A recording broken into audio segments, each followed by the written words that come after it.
সর্বশেষ যে লোকটা জান্নাতে যাবে তাকে আল্লাহ তাআলা জাহান্নামের আগুনে পোড়াতে পোড়াতে ছাই বানিয়ে ফেলবে।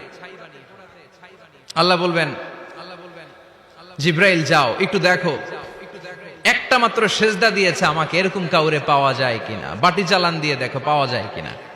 খুঁজে খুঁজে কাউরে পাবে না। আল্লাহ বললেন আবার দেখো, খুঁজে খুঁজে একজনকে পাবে, সামান্য ইমানের ছিটে ফোঁটা তার অন্তরে ছিল।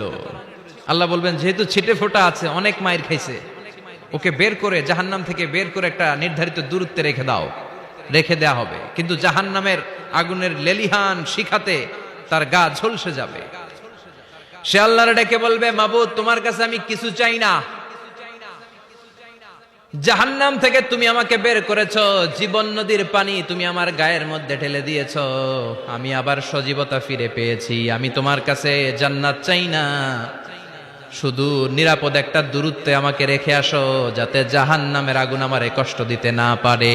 আল্লাহ আমি কিন্তু তোমার কাছে জান্নাত চাই না। কি চাই না? জান্নাত চাই না, কিন্তু জাহান্নামের আগুন আমারে কষ্ট দিচ্ছে, এতটা দূরত্বে রাখো যাতে জাহান্নামের আগুন আমার গায়ে না লাগে। আল্লাহ বললেন ওকে রাখবো, কিন্তু আমার সাথে একটা কন্ট্রাক্টে যেতে হবে, যে এটা তোমাকে দিলে তুমি আর নতুন করে কিছু চাবা না। সে বলবে আমি রাজি, কন্ট্রাক্ট হয়ে যাবে। আল্লাহ জিব্রাইলরে বলবেন যাও এমন দূরত্বে রাখো যাতে জাহান্নামের আগুন ওরে কষ্ট না দেয়। রেখে আসা হবে, অনেক দিন সে ওখানে আনন্দে থাকবে, আল্লাহ শুকরিয়া করবে। সে মনে মনে বলবে বেঁচে গিয়েছি, আমি বেঁচে গিয়েছি, জীবনে আর কিছু চাই না, জাহান্নাম থেকে আমি বেঁচে গিয়েছি। অনেকদিন থাকার পরে মনে মনে ভাববে বাইসা তো গেছি, কিন্তু নতুন করে একটু ট্রাই করে দেখি, জাহান্নামের সৌন্দর্যের দৃশ্য একটু চোখ দিয়ে অবলোকন করা যায় কিনা। সে আল্লাহরে ডেকে বলবে আল্লাহ ইনদি সুআল, আমার একটা ফরিয়াদ আছে। কি ফরিয়াদ? আল্লাহ আগেই বলে রাখি আমি কিন্তু জান্নাতে যেতে চাই না। আল্লাহ বলবেন কি চাও? সে বলবে আল্লাহ তোমার জান্নাতটা তুমি কত সুন্দর করে বানিয়েছো, আমি একটা নজর শুধু দেখতে চাই। জান্নাতের দরজার সামনে নিয়ে যদি আমারে বসিয়ে রাখো, দ্যাটস ইনাফ, আর কিছু চাই না, শুধু জান্নাতের দরজার সামনে।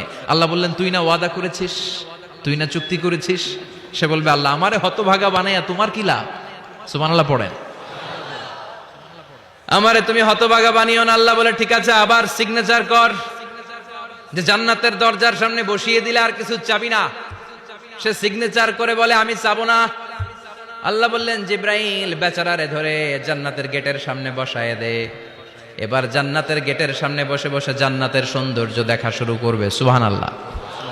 এমন সৌন্দর্য যেটা চোখ দিয়ে কেউ দেখে নাই, কান দিয়ে শোনে নাই, ওই সৌন্দর্য চোখে দেখে, কান দিয়ে আওয়াজ শুনে, মাগার ভোগ করতে পারে না। অন্তরে জ্বালা আছে না নাই? এয়ার কন্ডিশনের রুমে ঢুকতে না পারলেও, এয়ার কন্ডিশনের রুমের দরজার বাইরে দাঁড়ালো, এয়ার কন্ডিশনের রুমের একটা ঠান্ডা বাতাস গায়ে লাগে না? কথা বলেন।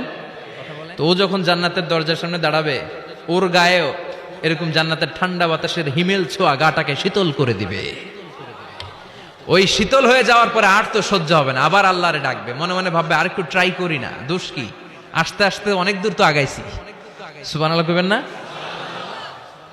এবার আল্লাহরে বলবে আল্লাহ ইনদি সুআল, আল্লাহ তুমি যদি কোনো বিষয়ে নতুন করে ডিসিশন নাও, তোমারে জিজ্ঞেস করার মতো কি কেউ আছে? আল্লাহ বলে না, আমি তো সব রাজার বড় রাজা, মহারাজা, আমার উপরে তো কারো কথা চলে না। ওই হতভাগা লোকটা বলবে আল্লাহ এত সুন্দর জান্নাত তুমি বানালাম, চোখ দিয়ে সৌন্দর্য দেখি, কান দিয়ে আওয়াজগুলো শুনি, হুর আর গেলমান হেঁটে বেড়ায়, এত সুন্দর জান্নাত চোখ দিয়ে দেখি, ঢুকতে পারি না, আমারে কষ্ট দিয়ে তোমার কি লাভ? ও আল্লাহ আমারে তুমি মাফ করে দাও, জান্নাতের চিপার মধ্যে এক কর্নারে তুমি একটু আমারে জায়গা করে দাও। আল্লাহ বলবেন ওয়াই হাক ইবনা আদম, তোর ধ্বংস হোক হে আদম জাত, মা আগদারাকা, তোর চেয়ে বড় গাদ্দার আমি আমার সৃষ্টিকুলে কাউরে দেখি নাই, কারণ তুই আমার সাথে চুক্তি করিস আর চুক্তি ভঙ্গ করিস। আল্লাহর রহমতের দরিয়ায় তখন জোশ খেলে যাবে, ওর আকুতি মিনতি চাহনি আল্লাহর রহমতের দরিয়ার মধ্যে জোশ লাগিয়ে দিবে। আল্লাহর দয়া হয়ে যাবে, মায়া হয়ে যাবে। আল্লাহ বলবেন ঠিক আছে জান্নাতে যা। লোকটা এবার এক দৌড়ে জান্নাতের ভিতরে ঢুকে যাবে। লোকটার দৌড় দেখে আবার লোকটারে আল্লাহ ডেকে বলবে একটু দাঁড়া, একটু দাঁড়া, জান্নাত তো দিছি, তো দৌড় দিলি কেন? সুবহানাল্লাহ কইবেন না? লোকটি বলবে আল্লাহ প্ল্যান তো আমি কম করি নাই, এত চেষ্টার ফলে আমি আসতে পারছি, আবার যদি তুমি বাইর করে দাও, এই জন্য এক দৌড়ে এমন চিপার মধ্যে লুকামো যাতে তুমি আমার না দেখো। আবার আল্লাহর রহমতের দরিয়ায় জোশ খেলে যাবে, আল্লাহ কাছে ডাকবে, কাছে আয়। ও গোলাম, তোর কি মনে চায় আমারে বল, আজকে তুই চাইতে থাক, আমি দিতে দিতে তোর মনের সব আশা পূরণ করে দেব। লোকটা খুশি হয়ে বলবে, আল্লাহ আমারে এটা দাও, বাড়ি দাও, গাড়ি দাও, নারী দাও, এটা দাও, ওটা দাও, একের পর এক চাইতে থাকবে, আল্লাহ সব তারে দিতে থাকবে। চাইতে চাইতে লোকটার সব চাওয়া যখন শেষ, সে বলবে, আল্লাহ আর আমার চাওয়ার কিছু নাই। আল্লাহ বলেন, নো, এত তাড়াতাড়ি যে তুমি খেলা শেষ করতে পারবা না মনু, আমার সাথে তোমার এই খেলা আরো লম্বা সময় চলতে হবে, তোমার অনেক কিছু চাইতে হবে। তুই আজকে চাইতে চাইতে তোর সব চাও আমার কাছে বলবি, আর আমি দিতে দিতে তোর জীবন ধন্য করে দেব।